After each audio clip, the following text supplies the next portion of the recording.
Other news, Birmingham Council and its bin workers finally agreed a deal to end the dispute which saw rubbish piling up in the city streets throughout the summer. All workers will get to keep their jobs, but with some added responsibilities, and bin crews will now work a 5-day week, not 4. But the union says the deal struck at the weekend is identical to the one which was agreed at ACAS months ago, which collapsed, triggering the walkouts. Mark Goff reports. A site which shamed a city, but after this agreement, a site which the city shouldn't see again. Hours before a High Court case, which was due to start today, Birmingham City Council and unions agreed a deal over the weekend. Grade 3 workers retain their grade and their pay, but they'll have extra duties, like checking that households are recycling, and they'll have the power to stop collections there if those households aren't. They'll work at various depots, not just one, and bin crews will now work 5 days a week instead of 4.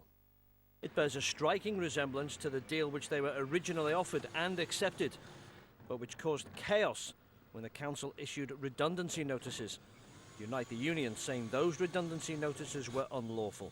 The reality is this council came far too late with this deal, far too late. This grade should have been maintained in August. This deal is effectively the ACAS deal, and we didn't have to go through this. I don't think there's actually any winners come through this process. What we have now got is a constructive way forward where we can do what I've always said we should do, is to deliver a modern, efficient, effective service for the people of Birmingham. In all, the strike has cost at least £6 million in bringing in freelance crews, overtime, and now paying the union's legal costs. It's a lot of money in anyone's book, but more so for this council, which has had to make cuts of £600 million since 2010 and will be making another £70 million worth of cuts this year.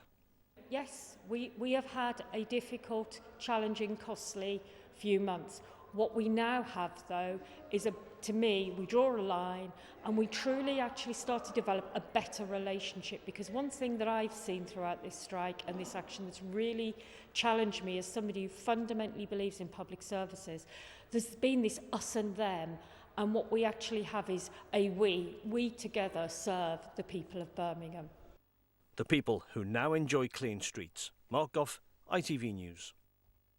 Well, we're joined in the studio now by Council Leader Ian Ward. Thank you for joining us this evening. First of all, great news that the dispute is over, but it doesn't look like this was very well managed. I mean, £6 million cost to the people of Birmingham, and we haven't really achieved anything. I mean, this was the deal that ACAS struck. Well, first of all, when I became leader of the council, I did say this was my #1 priority to resolve this dispute, so I'm delighted that we've managed to reach agreement with Unite. I accept that the cost of the strike, over £6 million, has not seen the council in its greatest light. It's not done anyone any service. It's cost taxpayers a lot of money. But this is not the same deal as the one that was negotiated in the summer. That was about maintaining the leading hand role on the vehicle. What this is a new role that's about increasing efficiency in the waste service, and specifically it is about increasing recycling rates. We're one of the lowest local authorities for recycling in the country, and it's about reducing the number of missed collections on the rounds.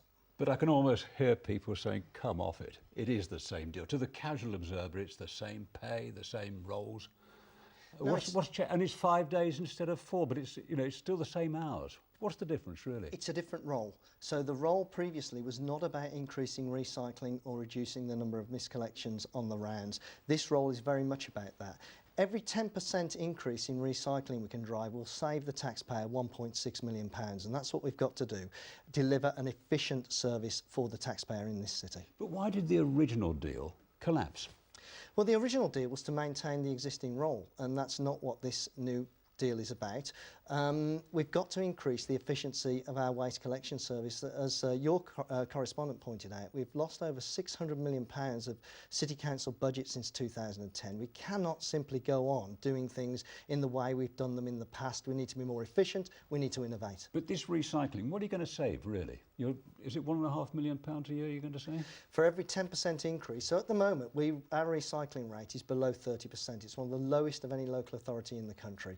For every 10% increase we can drive, we'll save the taxpayer £1.6 million. And what we've got to try and do is get from the 20-odd% we're currently at up to closer to 70%, where some other local authorities are.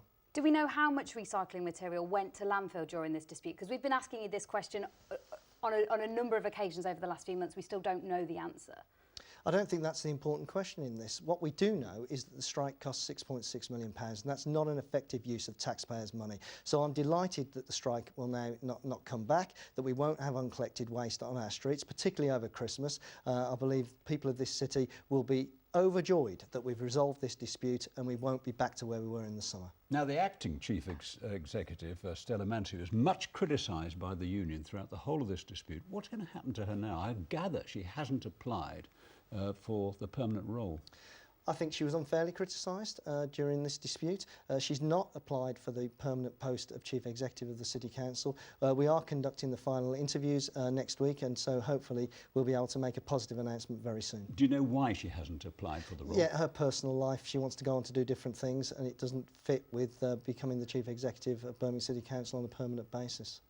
You plan to hold an inquiry into this bins dispute, presumably quite a costly inquiry that will be. But what are you hoping to achieve? Do we need to go over that again?